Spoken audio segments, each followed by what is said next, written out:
Olá, professor Luiz Rezende, começando mais um evento nessa sexta-feira. Prova em menos de 3 meses, né?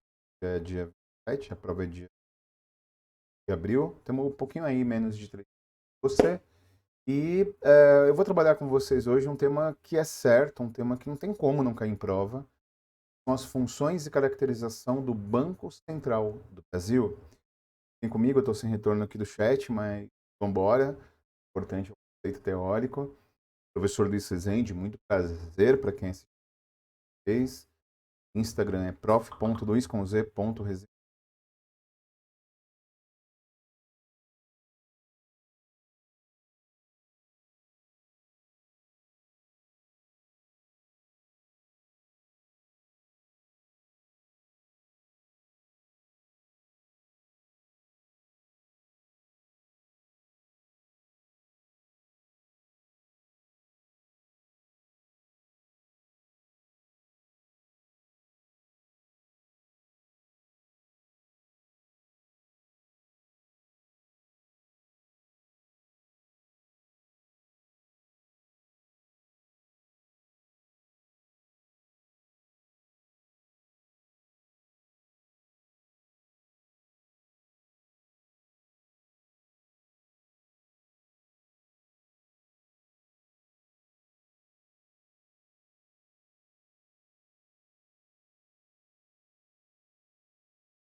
Olá, professor Luiz Rezende, começando mais um evento aqui do Clube do QC, no Banco do Brasil. Hoje é dia 27 de janeiro, né? A prova é dia 23 de abril. Então nós temos pouquinho menos aí de 3 meses para a prova, dá para focar, dá para estudar. E hoje eu vou trabalhar com vocês um tema que não tem como não cair em prova.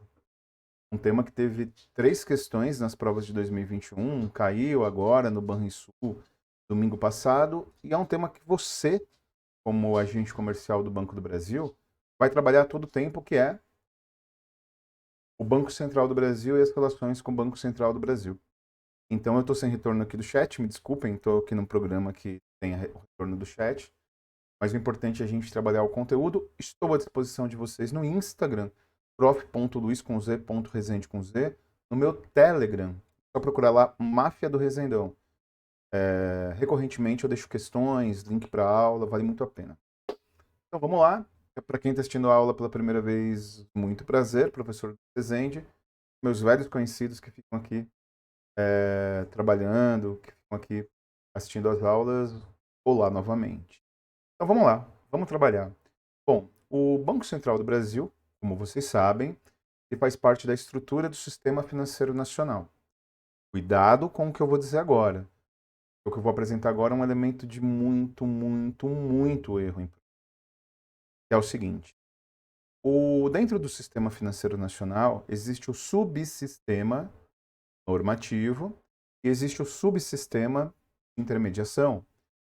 O subsistema de intermediação ele tem as entidades bancárias e não bancárias que apresentam e oferecem para nós, pessoas físicas ou jurídicas, produtos e serviços bancários e atuam diretamente nos mercados, mercado de câmbio, mercado de capitais, mercado valores imobiliários. Já o subsistema normativo tem dentro dele órgãos normativos e entidades de supervisão. É aqui que se encaixa o Banco Central do Brasil. Se a gente for montar um organograma, né? Sistema Financeiro Nacional, subsistema normativo, entidade de supervisão. Não confunda. Subsistema, teve uma questão da Sesgran Hill, meu irmão, acho que foi de 2019. Pedia para indicar alternativa. Eu vou fazer questões no final da aula de hoje. Inclusive, por isso que eu estou sem retorno, né? Porque eu joguei para a tela aqui a plataforma do QC, aí quando eu for espelhar não dá para ver o chat. Mas beleza, tudo bem, o que importa é o conteúdo. Então, caiu uma questãozinha da Sesgran Hill, 2019, pedia para você indicar a alternativa correta sobre o Banco Central do Brasil. Aí a questão, a alternativa correta, ela falava assim, ela falava que o Banco Central do Brasil é uma entidade do Sistema Financeiro Nacional, faz parte do subsistema normativo. Estava certo. E muita gente errou, porque o pessoal decora. Muita gente decorou assim. O Banco Central é de supervisão, não é normativa. É verdade. Não é uma entidade, não é um órgão normativo. Nem órgão é. Na verdade, está no subsistema como entidade de supervisão. Esse é o primeiro elemento muito, muito, muito importante para você. Qual o segundo elemento muito? O Banco Central do Brasil, ele foi. E aí, né, o que ele faz, qual a função do Banco Central do Brasil é a aula de hoje. O Banco Central do Brasil ele foi criado no dia 31 de dezembro de 1964. Primeiro ano do regime militar após o golpe de 64. Fez o presidente militar. Sabe história. Mas ele mudou a sua natureza lá em 2021. Na verdade, agora em 2021. Porque desde 64 até o início de 2021, o Banco Central do Brasil era uma autarquia federal vinculada ao Ministério da Fazenda e ou Planejamento, e ou Fazenda. Depende da nomenclatura do governo, né? Agora, por exemplo, no governo Lula é Ministério da Fazenda. Ministro Fernando Haddad. No governo Bolsonaro era Ministério da Economia. E aí, se você for retroagindo, vai mudando de nome, né? Então, o ministério que cuida da economia, seja ele Fazenda ou seja ele Economia, então o Banco Central do Brasil era uma autarquia vinculada, portanto, da administração indireta, vinculada ao Ministério. Só que, na verdade, lá no governo Temer, começou-se o processo de autonomia do Banco Central. Esse processo ele seguiu todos os ritos no legislativo, até que em 2021 o ex-presidente Bolsonaro sancionou essa autonomia. E aí muita gente se preocupa em estudar o Banco Central do Brasil para concurso por conta dessa autonomia. Então, na verdade, é o seguinte, ó, inclusive a gente tinha muita desconfiança, né? Cairia na prova do Banco do Brasil de 2021 questões relativas à alteração e às caracterizações dessa autonomia. Mas não caiu. E por que não caiu? Porque do ponto de vista objetivo, do ponto de vista do seu trabalho, como a gente está no Banco do Brasil, nada mudou. Vamos entender rapidinho. O Banco Central do Brasil agora é uma autarquia de regime especial. Autonomia. Essa autonomia ela é uma autonomia político-administrativa. Essa autonomia é uma autonomia que se caracteriza justamente por ser uma autonomia que ela... Deixa eu explicar. Antes da autonomia, o presidente do Banco Central era indicado pelo presidente da República, assim como eram indicados os seus diretores. É um cargo de livre nomeação e livre exoneração. Você poderia ser indicado num dia e ser exonerado no outro. E quando troca o governo, né, geralmente você troca o presidente do Banco Central justamente para ele estar alinhado com a sua política econômica. Só que quando é formalizada a autonomia, o presidente do Banco Central, assim como a sua diretoria, continuam sendo indicados pelo presidente da República, porém, agora ele tem um mandato fixo de 4 anos. Começa no final do segundo ano do presidente e vai até o final do segundo ano do presidente que o sucede. Então, por exemplo, né, até o segundo ano, até o final do segundo ano do governo Lula, estará o presidente do Banco Central indicado pelo Bolsonaro. Vamos supor que o Lula não concorre à reeleição e vai estar velhinha, né? E o presidente da República é o Faustão. Então, os 2 primeiros anos do presidente Faustão terão como presidente do Banco Central indicado pelo Lula. Então é um mandato fixo, né? É óbvio que tem critérios para você perder o cargo, mas é para você ter autonomia e para você não ter ruptura de política econômica a cada mudança de governo. O presidente do Banco Central, isso é importante. O presidente do Banco Central, antes da autonomia, ele tinha status de ministro. Agora ele não tem mais status de ministro. Dito isso, toda a posição do Banco Central do Brasil no sistema financeiro nacional continua exatamente o mesmo, não muda nada, nada. O presidente do Banco Central continua fazendo parte do Conselho Monetário Nacional ao lado do ministro da Fazenda e da ministra do Planejamento. Atenção, a Constituição do Conselho Monetário Nacional mudou no dia 1º de janeiro de 2023. Recriou-se o Ministério do Planejamento, recriou-se o Ministério da Fazenda e o Conselho Monetário Nacional é composto de 2 ministros e o presidente do Banco Central. E toda a posição do Banco Central no Conselho Monetário Nacional, no Sistema Financeiro Nacional, as suas atribuições não mudaram. Então tudo que eu vou dizer agora servia para 2021 e servem para agora. Vamos lá. Bom, vou começar com as funções do Banco Central do Brasil. O que faz o Bacen? Fiscalizar as instituições financeiras e aplicar penalidades previstas. Deixa eu te contar uma história, um causo. Os causos fazem a gente se lembrar na prova, né? Eu, quando comecei a trabalhar, 18, 19 anos, juntei dinheiro, a primeira coisa que eu fiz foi comprar uma motoca. Eu queria uma motoca. E aí eu comprei a moto, e aí era meu primeiro emprego. Era mecânico de avião. Né? Eu comecei. Meu primeiro. Uma vez peão, sempre peão. Eu comecei a trabalhar de mecânico de avião. E aí eu comprei uma moto, financei em, sei lá, 6 vezes. E beleza, eu lá todo felizão com a minha motoca. Só que aí roubaram a minha motoca. E eu tinha. E você não faz seguro pra moto, né? Seguro de moto, ainda mais moto assim, que de valor baixo. O seguro é mais caro que a moto. É muito roubado, não vale a pena. E eu não tinha nem grana pra fazer seguro. Aí roubaram, faltava, sei lá, umas 15 prestações. Aí eu, putz, meu pai me deu uma grana, ficou com dó, né, que roubaram a minha moto. Aí meu pai me deu uma grana e falou, vai lá e quita, tira os juros e pelo menos você não fica com essa dívida. Aí eu fui negociar com um banco privado que eu tinha financiado e eles tiraram um percentual de juros muito baixo, como se tivessem dado um desconto. Aí eu consultei na época, né, um amigo, era advogado, e ele sugeriu que eu entrasse em contato com a ouvidoria do Banco Central, porque o Banco Central ele não oferece produtos e serviços bancários para nós, mas tem uma ouvidoria, você pode ir lá reclamar. Vai lá e reclama. E aí eu reclamei, dei o contrato, não sei o quê. Em 15 dias, o banco mandou um boletão com o desconto correto. E por que o banco mandou um boletão com desconto correto? Porque o Banco Central,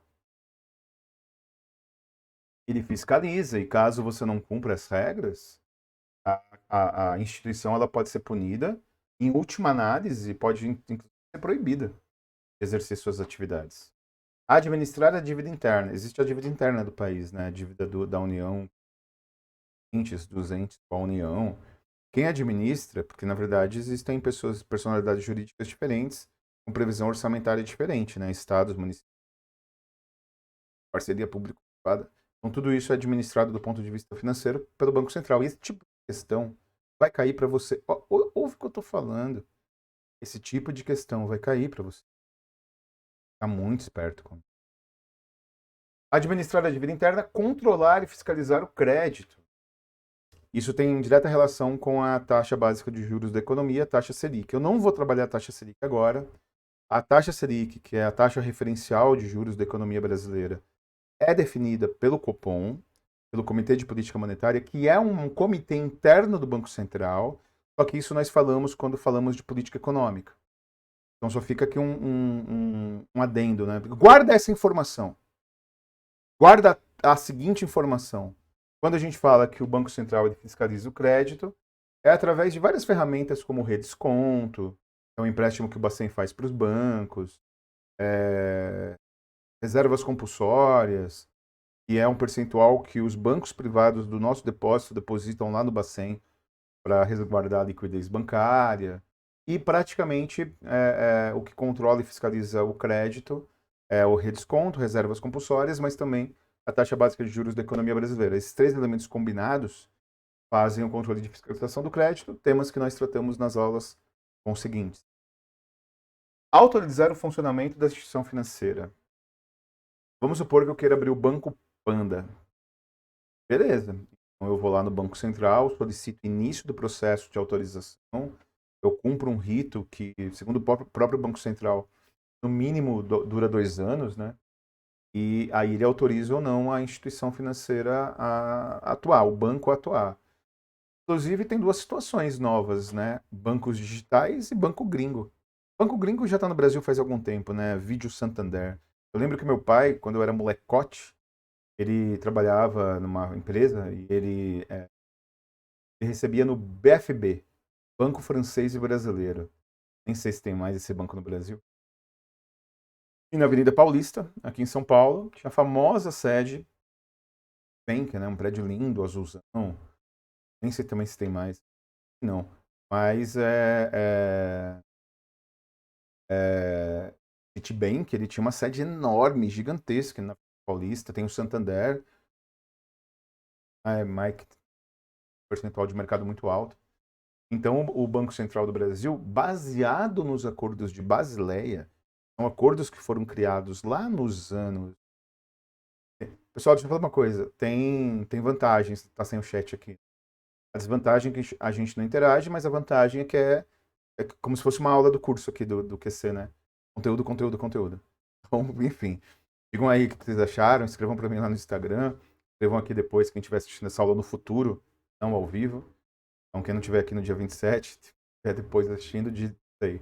Mas eu vou fazer aqui a propaganda, porque afinal de contas estamos aqui também para falar da importância dos cursos. Temos a Nova Ilimitada, que é a nossa assinatura, temos o curso do Banco do Brasil. Entra lá na página do Q e acessa esse conteúdo, conheça os cursos. E o meu cupom de desconto, que vale até o dia 31 de janeiro, é Resende5.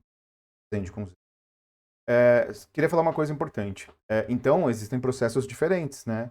Uma coisa é o Banco Central autorizar esse monte, todo dia abre um banco digital novo. Vocês perceberam? Todo dia. Todo dia tem um banco digital diferente. E os bancos digitais no Brasil não são classificados diferente dos bancos tradicionais, dos chamados bancos digitalizados. Então é importante, né? Então, se você pega um Banco Inter da vida, para ficar num exemplo, se você pega o Banco do Brasil, os dois, um é um banco digitalizado, tem agência, mas tem mobile banking, tem internet banking, tem Pix. Outro é um banco digital, não tem agência, mas tem um mobile banking e Pix. Para o Banco Central, as regras são as mesmas. Isso gera um pouco de desconforto para os bancos tradicionais. O banco tradicional diz, pô, hoje em dia nós estamos caminhando para a informatização. Faz um certo sentido. Quem sou eu, né? Com toda uma história aí de dirigente sindical, ficar defendendo o banqueiro. Mas tem uma certa discussão a ser feita, né? O banco tradicional, Caixa Econômica, o Banco do Brasil, Santander, Bradesco, Itaú, etc e tal, tem agência e tem todos os custos vinculados à agência. Mas também eles precisam ter um mobile banking poderoso, também precisam ter ferramentas digitais. Só que enquanto o banco digital, ele só foca na digitalização. Mas ok, tudo bem. faz parte do show. Para o Banco Central é tudo igual, não tem classificação diferente. É tudo instituição de intermediação bancária. E ele também autoriza o funcionamento dos bancos gringos, né? Porque afinal de contas, cada país tem sua regra. Por mais que a gente tenha o chamado sistema financeiro internacional, que agora é chamado de sistema financeiro global, por mais que a gente tenha os acordos de Basileia, no Banco do Brasil não cai o sistema financeiro internacional. É engraçado, né? No Bacen cai, na Caixa Econômica cai, em vários bancos cai, mas no Banco do Brasil não cai. Mas é só para contextualizar. Existiram reuniões nos anos 80, anos 90, anos 2000, chamados Acordos de Basileia. Principais economias do mundo, dentre as quais o Brasil, participam para estabelecer regras internacionais. Como que o Banco do Brasil vai poder atuar na Itália? Como que o Santander, que é um banco espanhol, vai atuar no Brasil? E por aí vai. Então, baseado nos acordos de Basileia, o Banco Central cria regras para bancos gringos atuarem no Brasil. Ele faz esse controle, é um dos elementos mais importantes, né? Uma das funções mais relevantes do Banco Central. Garantir o poder de compra da moeda brasileira. O Banco Central ele tem várias ferramentas, além do redesconto, além das reservas compulsórias, além da taxa básica de juros da economia brasileira, através de títulos, através da compra de moeda, venda de moeda. Tem um monte de ferramenta que ele tem quando a gente for discutir mercado de capitais e mercado de câmbio, principalmente mercado de câmbio. Nós vamos aprofundar, né? O Brasil tem um câmbio flutuante, né? Então nós vamos aprofundar nessa questão da compra da moeda brasileira, poder de compra. Mas o lance é o seguinte: enquanto eu estou dando essa aula no dia 27 de janeiro, o dólar está quase chegando a R$ 5. Está quase pontuando para baixo de R$ 5, que há muito tempo a gente não via. Acho que desde o começo da pandemia a gente não via. Então, qual que é a lógica, né? Qual que é a regra? Vamos comparar com o dólar, que é a moeda referencial, né? Se o dólar está muito valorizado, sei lá, como em 2020, batendo quase R$ 6, nós perdemos poder de compra. Fica mais carinho comprar lá na Shein. Tô ligado que você compra. Por quê? Porque a moeda tá barata, você tem que dar um monte de real para valer $1. Então, quando a moeda brasileira está muito desvalorizada frente ao euro, frente ao dólar, frente ao peso, frente à libra esterlina, você perde poder de compra. A população brasileira perde poder de compra. Paga muito caro. Por isso que quando o dólar está alto, o pessoal que curte ir para Miami fica triste. O pessoal que vai para o Paraguai fica triste. Agora, tem que, portanto, valorizar a moeda nacional, né, no câmbio. Só que se a moeda nacional estiver muito poderosa, muito fortona, aí você perde vendas, né? Aí você perde exportação, aí ninguém compra do Brasil. E se a nossa moeda está muito forte, nosso produto é muito caro, isso dificulta exportação, isso dificulta commodity, dificulta as empresas gringas comprarem no Brasil. Então você tem que ter um certo equilíbrio. Dizem aí os especialistas que o ideal, o mundo perfeito, seria o dólar entre 3 e 3,50 de reais. Então um dólar valer R$ 3,5 dizem que é o mundo perfeito. Lembrem que no início do Plano Real, um dólar valia R$ 1 e houve algum momento na história que o real ficou mais valorizado que o dólar. O 0,89 reais valia $1. Ou seja, o real estava mais valorizado que o dólar, depois a coisa voltou ao normal. Então ele também garante o poder de compra da moeda. E depositário das reservas oficiais de ouro e moeda estrangeira no Brasil tem outro caso. Há muito tempo atrás eu emprestei minha conta do Banco do Brasil, tinha lá caracterização minha conta, para uma colega que trabalhava comigo há muito tempo atrás. Ela ela precisava de uma conta que pudesse ter depósito internacional na época, não era tão fácil assim, tinha na internet. Tinha internet, mas não como tem hoje, lá no final dos anos 90. E aí eu emprestei minha conta para ela, a família dela da Irlanda do Norte, depositar uma grana. Minha conta para redistribuir para a família dela papo de herança. Só que na verdade eu, na acabação, eu falei, deposita lá.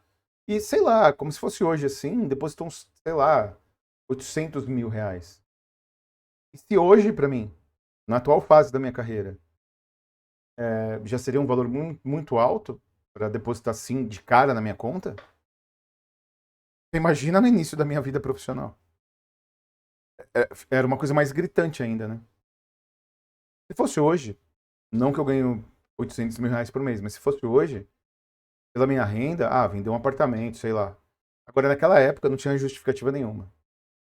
E aí, beleza. Então, depositaram e eu redistribuí lá para umas 15 pessoas que ela me passou as contas. Passei uma tarde inteira no banco. Não deu outra. Fui convocado para comparecer ao prédio do Banco Central na Avenida Paulista. Aí eu fiquei pensando, assim, o que será que está acontecendo? Nem imaginei, né? Aí eu cheguei lá, achei que, sei lá, se fosse algum sorteio.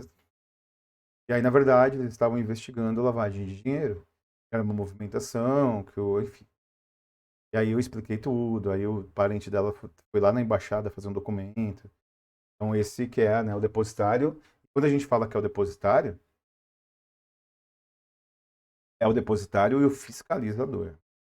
Bom, agora eu vou apresentar para você algo que também cai muito em prova. Então, ó, esse mapinha aqui é muito, muito, muito importante. Esse mapinha é fundamental. Se você for aluno do nosso curso, tá, do QC, esse material já está lá no teu Telegram do curso. Se você for para o QC ao vivo, tá lá também, se você não for aluno ainda do nosso curso. E para todo mundo, eu vou, ao final dessa aula, deixar lá no meu Telegram, Máfia do Resendão, o material da aula de hoje com detalhamento de tudo isso. Beleza? Então, as funções do Bacen, ó, esse mapinha mental aqui, dá um printão. Ele é extremamente importante. Assim como é extremamente importante as definições do Banco Central do Brasil. Vamos lá.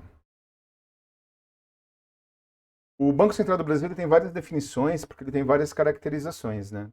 Dentre essas definições e caracterizações, tem algumas muito importantes. E as mais importantes são essas que eu vou pontuar. Ele é o agente financeiro do governo, é o responsável pela administração da dívida pública e depositário das reservas internacionais, isso eu já pontuei com você, né? Autoridade monetária, órgão responsável pelo controle de fluxo e liquidez monetária. O que é a liquidez?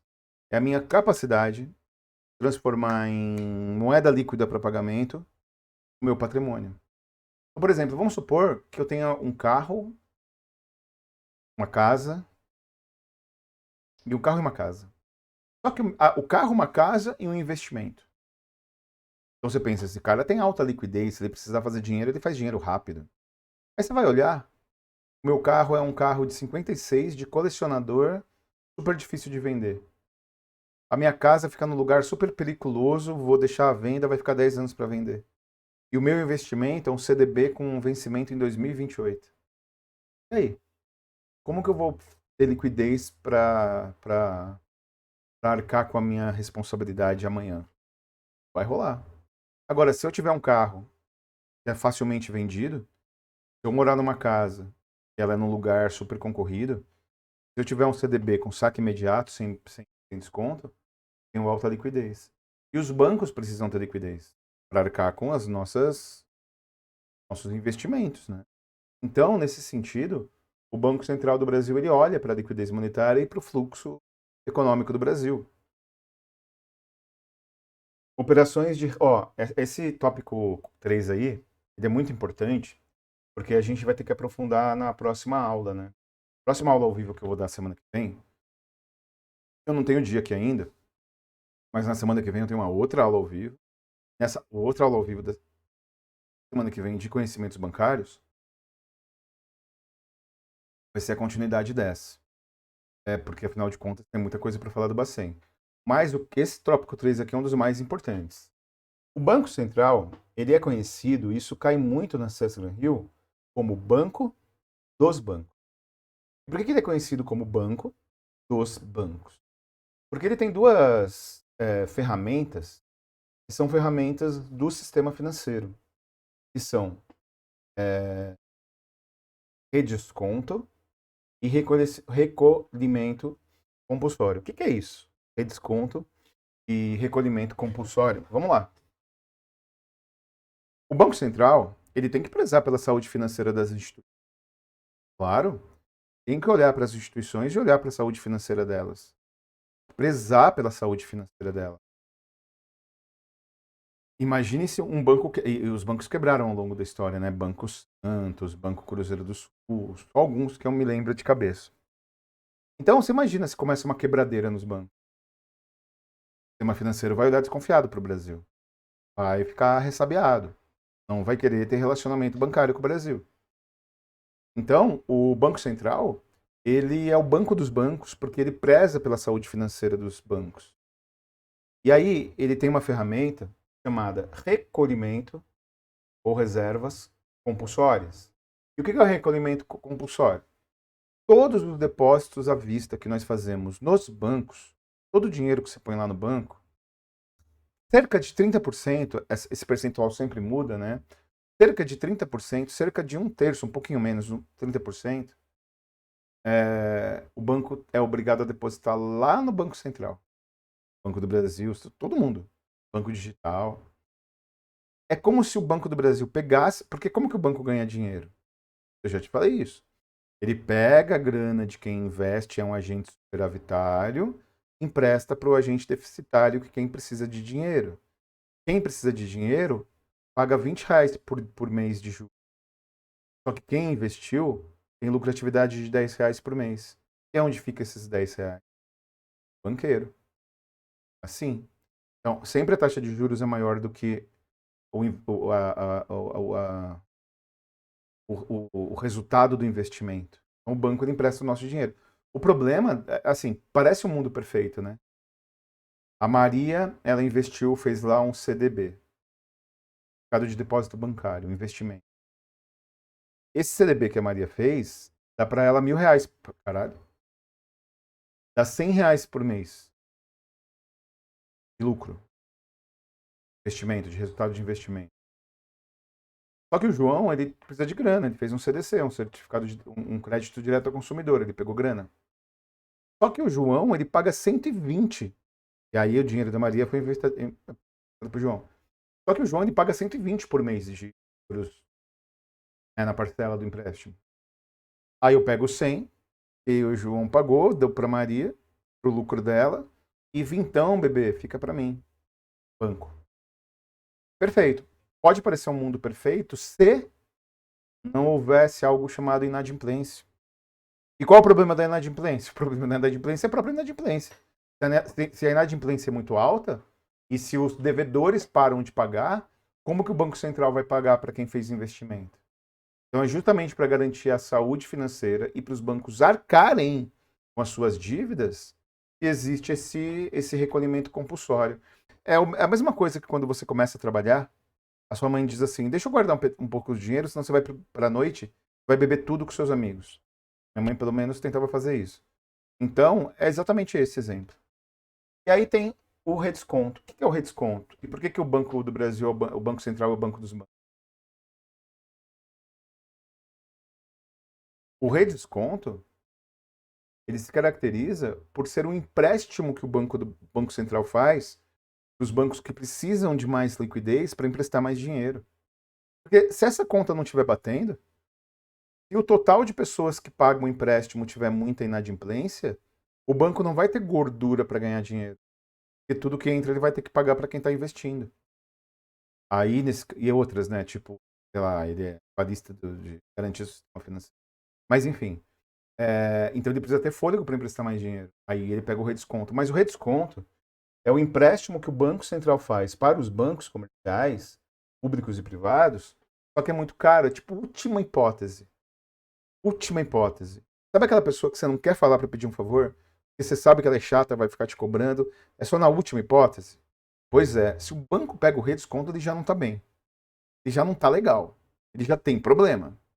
Então, o redesconto é um empréstimo que o Banco Central faz para os bancos, com prazo muito curto, com juros muito altos. Banco emissor, ó, isso aqui mudou, hein? Mudou bastante, aliás. Banco emissor, pois é responsável pela emissão da moeda e controle do fluxo da moeda. Existe a Casa da Moeda, tipo a Casa de Papel. Existe a Casa da Moeda do Brasil. A Casa da Moeda tem as impressoras, e as impressoras imprimem o dinheiro. Antigamente, quando o banco, antigamente que eu digo é início de 2021, o Banco Central do Brasil ele não tinha autonomia. Ele era uma autarquia vinculada ao Ministério da Economia, antigo Ministério da Economia. Então ele precisava da autorização do Conselho Monetário Nacional para emitir a moeda. Atenção, emitir moeda é diferente de criar moeda. Emitir moeda é ligar a impressora e imprimir. Criar moeda, eu já falo disso. Hoje, o Banco Central do Brasil continua emitindo a moeda. Continua ligando a impressora no banco, na Casa da Moeda. Só que não precisa mais de autorização do Conselho Monetário Nacional. O Banco Central agora é autônomo. Feito? Bom, então emitir a moeda é criar a moeda, né? E o que é. Perdão, emitir a moeda é fabricar a moeda. E oferecer na praça, porque é discricionária. Oferecer na praça a moeda. E o que é criar a moeda? Quando o QC me paga, o nosso CEO, ele não sai com uma maletinha da sede do QC do Rio de Janeiro e vem até o banco e diz: estou depositando o salário do Resende. Claro que não. Na verdade, existe uma transferência entre o agente superavitário e o agente deficitário. E quando esse dinheiro caiu na minha conta, você concorda que não é dinheiro, é transferência de valores? A partir do momento que eu pago uma conta, a partir do momento que eu faço um Pix, aí criou o dinheiro. Feito? Então, quem cria o dinheiro é o banco comercial no momento em que eu movimento aquele crédito que tem na minha conta.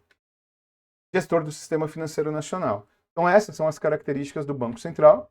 Vamos agora para algumas questões, né, bem recentes.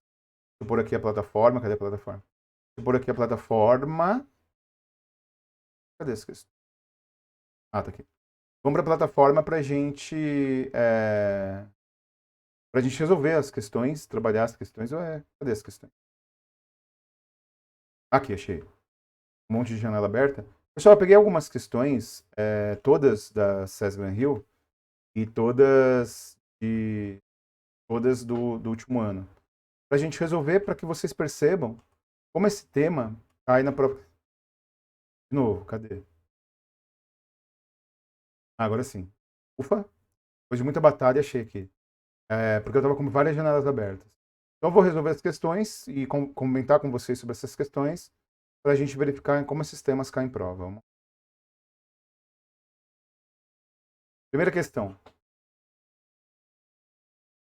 De acordo com dados do Banco Central do Brasil, entre dezembro de 2019 e outubro de 2020, a taxa de câmbio aumentou, em média, de R$ 4 o dólar para 5,60 o dólar. Já caiu, né?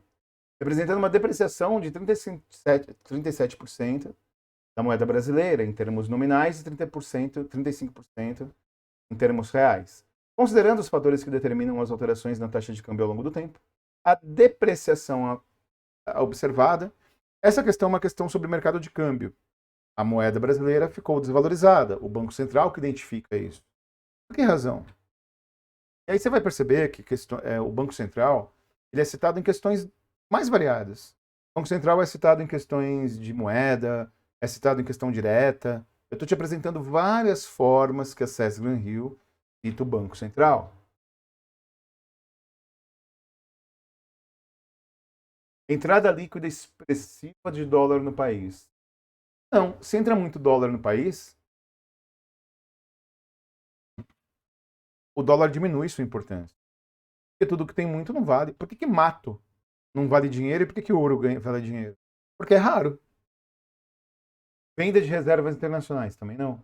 Fuga de capitais diante da incerteza em respeito da economia. É óbvio, né? Se você tem pouco dinheiro, no caso, pouco dólar, porque o dólar está saindo do país, onde é bastante valorizado. Essa é a alternativa correta. A Adeira diz aumento de diferencial entre taxa de juros, não. Aumento de posição, não. Então, na verdade, se o dinheiro, se entra dólar, o dólar baixa. Se o dólar vai embora, ele fica mais escasso. Se ele fica mais escasso, ele vale mais. E essa questão ela teve um percentual de erros de. Foi a beleza estatística. O dólar já está menorzinho, né? Já está chegando quase a R$ 5. Um percentual de erro eu acho que considerável. Mais de 25%. Próxima questão. Nos últimos anos, o Banco Central do Brasil, visando aprimorar a transparência e a segurança nas inter-relações entre as instituições financeiras e os clientes, tem procurado produzir novos sistemas de informação por meio de tecnologia digital. Um desses sistemas, administrados pelo Banco Central, permite ao cidadão ter acesso pela internet de forma rápida e segura a relatórios contendo informações sobre seus relacionamento com a instituição financeira, suas operações de crédito e operações de câmbio. Trata-se, qual que é a ferramenta que permite que o Banco Central permita que você acompanhe seu relacionamento com o banco? O registrato. É o extrato de registro de movimentação. E olha que interessante essa questão. O Pix a gente sabe que é um sistema de pagamento, o blockchain tem a ver com criptoativos, Bitcoin é um criptoativo, certificado digital é segurança. Então, o registrato é um extrato do seu relacionamento com o banco. Eu acho que muita gente errou essa questão, até que não. Mas é por eliminação, né? Então, aprenda aí o conceito do registrato. Ó, essa questão aqui, ela poderia caber lá em atualidades do mercado financeiro. Porque é uma questão que ele fala do Pix. Só que o Banco Central do Brasil, ele também cria ferramentas para que a nossa experiência bancária seja mais segura, transparente e democratizante. E o Pix é democratizante. Porque tem mais gente com telefone celular no Brasil e internet no smartphone do que com saneamento básico. Então vamos lá. É isso mesmo. Tem mais gente com internet no smartphone no Brasil do que água encanada em casa e esgoto. Um dos objetivos almejados pelo Banco Central com o Pix, essa questão ela pode cair numa boa, essa questão caiu no Banco do Brasil. Caiu em 2021. Qual é? Qual o lance? Reduzir a velocidade da circulação da moeda? Não, aumenta, né? Não da moeda papel moeda. Inibir a concorrência bancária? Aumenta a concorrência bancária. Aumentar o fluxo de pagamento com eletrônico.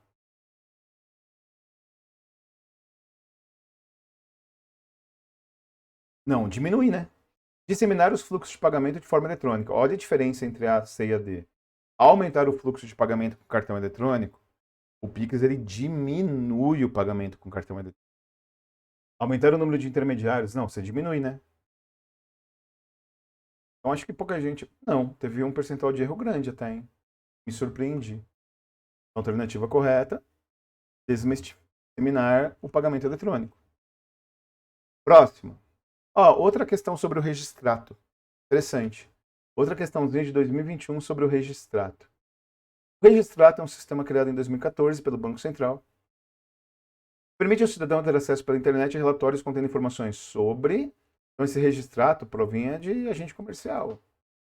Seus relacionamentos com a instituição financeira, lindo. Alternativa A. Relacionamento com instituições financeiras. Então, já memoriza, decora para não esquecer mais. Ó, muita gente errou. Bastante gente errou. Né? Registrato.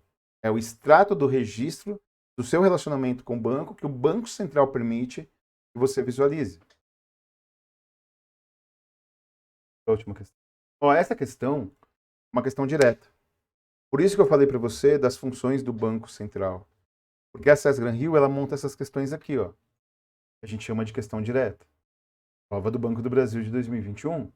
No Brasil, o órgão responsável pela fiscalização do sistema financeiro nacional é... Ué, mas o Banco Central não é órgão da direta. Pois é, mas não é aula de direito administrativo. Isso não vai fazer cancelar a questão. Se você estuda direito administrativo, você sabe que tem os órgãos da direta, as entidades da indireta, autarquia, fundação, bababá, mas isso não tem nada a ver. Não é aula de direito administrativo e não cai o conceito. Porque, afinal de contas, não é órgão, né?